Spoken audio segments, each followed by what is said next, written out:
ఒక పేషెంట్ ఉన్నారు. నేను 70 కేజీలు తగ్గారు ఆయన.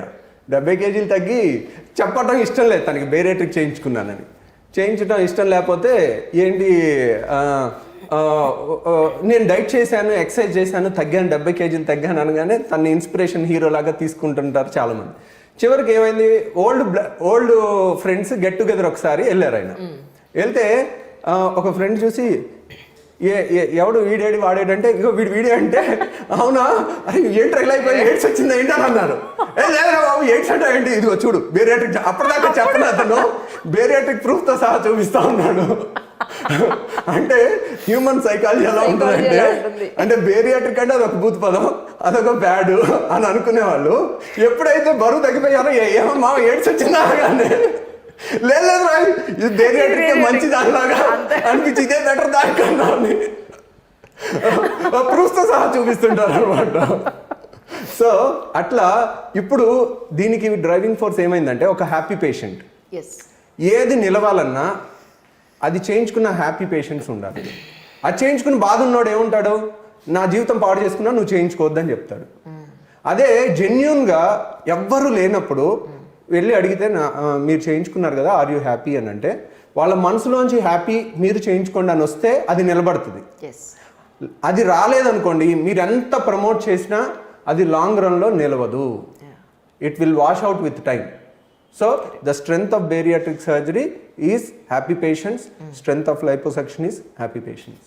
బేరియాట్రిక్స్ చేసిన తర్వాత ఆల్ ఓవర్గా బాడీ ప్రపోర్షనేటివ్గా, అంటే టాప్ టు బాటమ్ సమానంగా తగ్గే అవకాశం ఉంటుందండి యాక్చువల్గా? అంటే కొంతమంది, ఇప్పుడు మేము చాలామంది స్టార్స్ని చూస్తూ ఉంటాం ఫిల్మ్ ఇండస్ట్రీలో కానీ ఎనీ అదర్ ఫీల్డ్స్లో, టాప్ మోస్ట్ క్యాండిడేట్స్ అప్పటి వరకు బొద్దుగా ఇంత బుగ్గులు వేసుకుని ఇంత పెద్ద బాడీ వేసుకున్న వాళ్ళు సడన్గా చాలా సన్నబడితే ఏంటి అని తెలుసుకున్నప్పుడు బేరియాట్రిక్స్ అయిందని అనే విషయం తెలుస్తూ ఉంటుంది.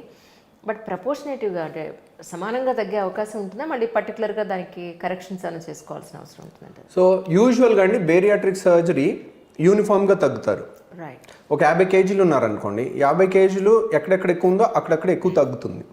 కొంతమందికి ఫేస్లో తెలియదు. యూజువల్గా 50 ఏళ్ల లోపు వాళ్ళకి ఫేస్లో కూడా గ్లో పెరుగుతుంది, బాగుంటుంది.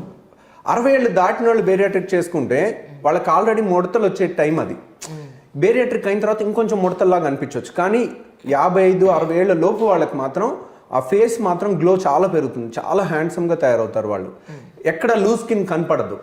ఓన్లీ థింగ్ ఏంటంటే పొట్ట ఇంత లావు అయిపోయి అదంతా లోపలికి వెళ్ళిపోయింది అనుకోండి. ఇప్పుడు ప్రెగ్నెంట్ లేడీస్ డెలివరీ అయిన తర్వాత వాళ్ళకి పొట్ట లాక్సిటీ ఎలా ఉంటుందో దట్ ఈస్ ఎ రియాలిటీ, అది ఉంటుంది. ప్రెగ్నెన్సీలో ఏంటి, ఒక 9 నెలలు ఉంటుంది, వెనక్కి వెళ్ళిపోతుంది. వాళ్ళు కొంచెం టోనప్ చేసుకుంటే 2 పిల్లలు ఉన్నవాళ్ళు కూడా పెళ్లిగాని అమ్మాయిలాగా ఉంటారు. కొంతమంది అట్లా మెయింటైన్ చేస్తుంటారు.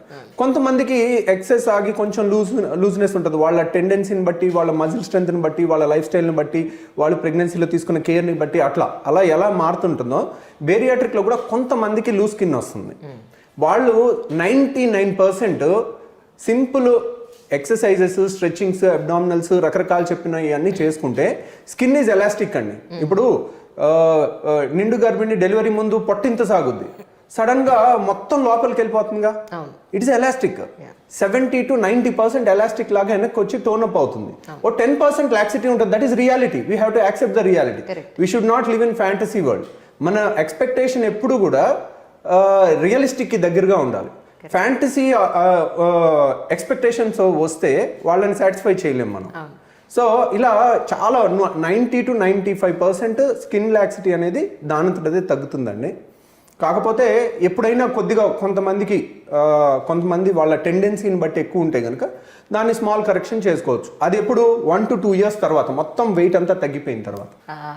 విమెన్లో ఉండే మ్యారేజ్ అయిన తర్వాత, డెలివరీ తర్వాత, లేదా ప్రెగ్నెన్సీ టైంలో స్ట్రెచ్ మార్క్స్ అనేది ఒక పెద్ద ట్రామాగా ఉంటుంది. అయ్యో రేపు డెలివరీ అయ్యే స్ట్రెచ్ మార్క్స్ ఇలా వచ్చేస్తాను. కొంతమందికి అయితే వాళ్ళ బాడీలోనే అసలు 2 డెలివరీస్ అయినా కూడా స్ట్రెచ్ మార్క్స్ ఎక్కడ కనిపించవు. మేబీ వాళ్ళ టెండెన్సీ కావచ్చు. కానీ నిజానికి కొంతమంది ఏంటంటే, ఏదైనా అమెరికాలో కనుక మనం డెలివరీకి వెళ్తే వాళ్ళు ఫస్ట్ మంత్ నుంచి కూడా కొన్ని క్రీమ్స్ అవి ఇస్తారు, దాంతో 90% మనం అవాయిడ్ చేయొచ్చు స్ట్రెచ్ మార్క్స్ని అని. సో నిజంగానే స్ట్రెచ్ మార్క్స్ని అవాయిడ్ చేయగలిగే టెక్నాలజీ వచ్చిందంటారా మీరు తెలిసిన ప్రకారం? సో అదేనండి ప్రాబ్లం ఎక్కడొచ్చిందంటే, అందరికీ కూడా they need some product to prevent some natural things అనమాట. సో ప్రతిదానికి ఒక ప్రోడక్ట్ అనేది సొల్యూషన్ అవ్వదండి. ఎందుకంటే ఫర్ ఎగ్జాంపుల్ మీరు ప్రెగ్నెన్సీలో ఎంత బరువు పెరగాలంటే ఎంతమంది అమ్మాయిలకి తెలుసు? ఇప్పుడున్నది ఏ టెక్స్ట్ బుక్లోనే ఉందా? లేదు. అండ్ ఇప్పుడు 10th అయిపోయి ఇంటర్ అయిపోయి డిగ్రీ అయిపోయిన వాళ్ళు రేపొద్దున మ్యారేజ్ అయ్యి ప్రెగ్నెన్సీ వస్తే ఏం కేర్ తీసుకోవాలని ఒక 10th క్లాస్ బుక్లో ఉందా? లేదు. లేదు. మరి అది లేకపోతే are they prepared for pregnancy? ఇప్పుడు ప్రెగ్నెన్సీ రాగానే వాళ్ళ అమ్మగారు అత్తగారులు లేని ప్రేమ అంతా ఒకేసారి చూపించేసి వాళ్ళని 20 కేజీలు పెంచేస్తారు. సో 20 కేజీలు పెరిగినప్పుడు స్కిన్ లోపల ఫ్యాట్ పెరుగుతుంది, కానీ బిడ్డ పెరిగేది ఎంత? 2.5 కేజీలు మించి అవసరం లేదు బిడ్డ పెరగటానికి. అంటే ప్రెగ్నెంట్ లేడీ ఎన్ని కేజీలు పెరగాలి? ఒక 8 నుంచి 10 కేజీలు పెరిగితే చాలు. 8 కేజీలే ఎక్కువ యాక్చువల్గా మన ఇండియన్ హైట్కి. వెస్ట్రన్ వాళ్ళకి 10 కేజీస్ వరకు పెరగొచ్చు అని అంటారు, వాళ్ళ స్టేచర్ పెద్దగా ఉంటుంది కాబట్టి. సో చాలామంది వీళ్ళు 8 కేజీలు పెరగాల్సిన 10 కేజీలు పెరగాల్సిన వాళ్ళు 20 కేజీలు పెరిగిపోతారు. రైట్. ఎప్పుడైతే 20 కేజీలు పెరుగుతారో చర్మం కింద కొవ్వు పెరిగినప్పుడు చర్మం బ్రేక్ అవుతుంది, డర్మిస్ బ్రేక్ అవుతుంది.